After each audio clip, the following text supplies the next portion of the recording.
So my name is Deb Smith. I'm a global hygiene specialist for VIkan. And VIkan are a Danish-based manufacturer of cleaning tools for the food industry. Before I worked for VIkan, I worked initially for a large poultry processing plant in their micro labs. That's because I'm a microbiologist by training and background. I then moved on to work for the UK government in their food safety division for a long time. And again, I was working there as a researcher, not to do with microbiology, but to do with contamination of radioactivity in foods. And from there, I then moved to Camden BRI, where I worked as the head of research for the hygiene department, working very closely with a lot of the food industry people that I still work very closely with.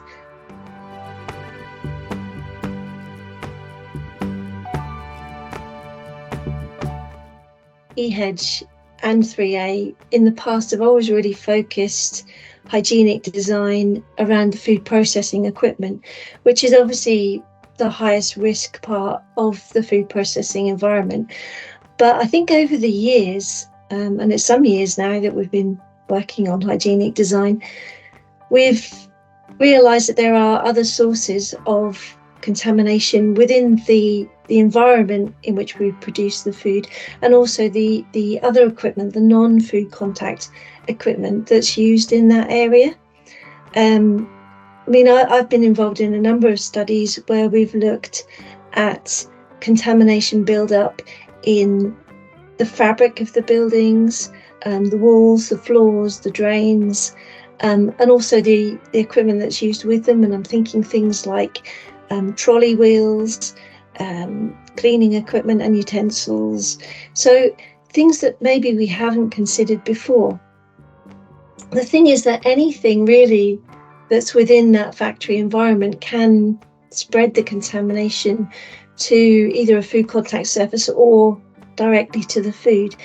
So aerosols are always generated. People are touching things and transferring that contamination from one place to another. So I think if we incorporated hygienic design into everything that we use in the food factory environment, then it would further reduce the risk of that contamination getting into the food product. So that's why I feel that hygienic design, not only for the food surface, the food production equipment, is an essential prerequisite, but if we could incorporate that into everything, then I think it would really benefit us all.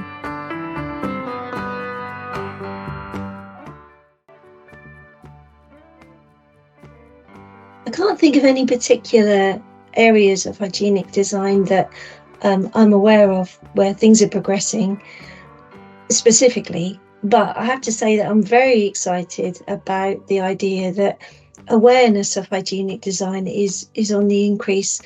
The machinery directive's been around for 30 years, but we've never had the awareness of the machinery directive in the industry, or the enforcement of it with the industry by enforcement bodies. I think the fact that GFSI have now incorporated it into their benchmark schemes, and that some of the schemes operating to GFSI are incorporating that into their standards, is really exciting, because that is actually what the food industry looks to. They're looking to comply with those food safety standards. So just that increased awareness, the increased enforcement that comes along with it being part of an audit standard, I think is very exciting. And I think it will lead to more people understanding hygienic design and how important it is to incorporate into everything they do.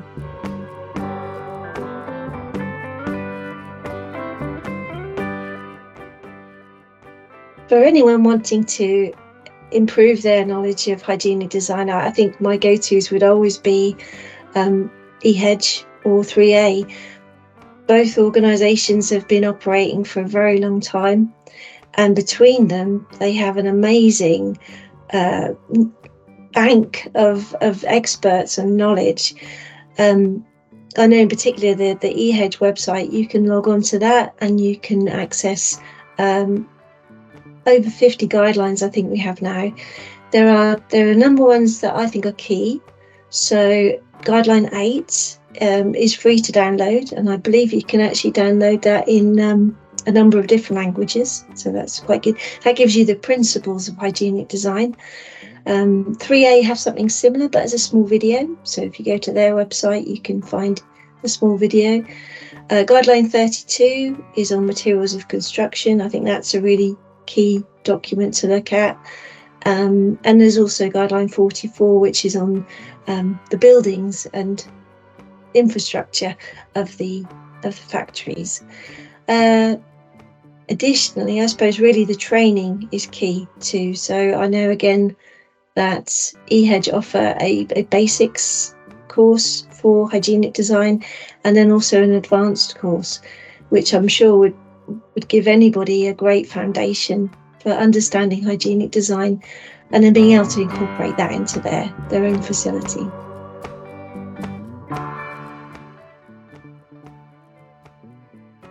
The EHEDG World Congress really brings all of that expertise together into one place. It's an amazing event. I think we normally have over 400 people attend, many of whom are experts in their field. And if they're not doing a presentation where you can listen to the information they want to share, they will be more than happy to take you to one side and talk to you about whatever problem, challenge, whatever it is that you may have. They're always very keen to share. I think that the whole membership of EHEDG is very keen on sharing their knowledge. And by going to the World Congress, you'd have the opportunity to tap into that knowledge for, I think, 2 or 3 days.